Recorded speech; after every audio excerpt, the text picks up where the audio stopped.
25 онд хамгийн том зорилго бол хууль өргөн барих, санаачлах зорилгоор 3 ажлыг төлөвлөсөн байсан. Нэг нь нийгмийн ажлын тухай хууль, ялгуулан гадуурхал, дарамтаас урьдчилан сэргийлэх хууль, саадгүй байдал хүртээмжийн тухай хууль 3-ыг төлөвлөсөн. Бид нар оноос өмнө нийгмийн ажлын тухай хуулиар өргөн барьж амжиллаа 30% таа гэсэн. За олон нийтийн аян өрнүүлэх чухал ажлууд бас төлөвлөсөн. Гэрээсээ гарцгаая гэдэг ажил болон хөгжлийн бэрхшээлтэй хүмүүсийн бизнес эрхлэлтийг дэмжих шошгоны төслийг бас төлөвлөөд хэрэгжүүлж эхлүүлсэн байна. Өөрөөр хэлбэл нөгөө процесс нь эхэлсэн гэсэн үг байхгүй. Энэ хоёр маань бол яг төлөвлөсөн дагуу явж байгаа.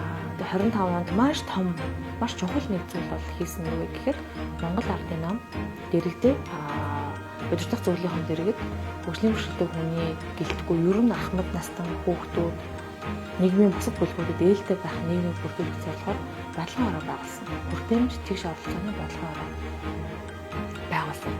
За тэр бодлогын хороогоороо дамжуулаад бид нар одоо 1 сараас эхлээд нэлийн өргөн хүрээнд ингэж ажиллах байгаа.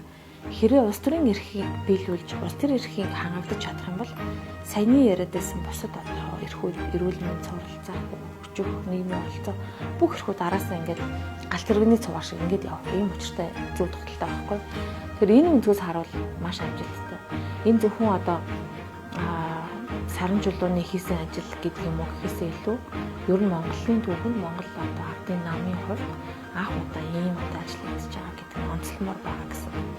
Хэрэв одоо онцлох төдий ажил гэвэл би энэ ажлыг нэрлэмээр байхгүй. За хувь хүний хувьд болохоор ганцхан зорилго тавьсан. Тэр нь дасгал хийдэг байх зорилго тавьсан.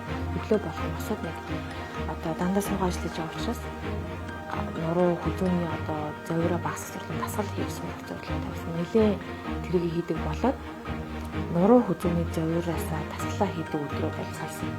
Таслаа хийхгүй байх юм бол одоо зовёртой байх гэсэн. Тэгэхээр яг надтай адилхан ингээд ажил дээр нэг зорилготой хувийн амьдралдаа өөртөө зориулсан дадал зуршлын зорилготой ийм хүмүүс бас 25 онд тий олон дүгнэлтүүдийг бас хийж байгаа байх. 26 онд мөн зөвхөн ажил хөдөлмөрийн карьерийн зорилго гэхээсээ илүү хувийн амьдралдаа эрүүл мэндэд ээлтэй тийм зорилгоодыг бас дэвшүүлээсэй гэж бодож байна.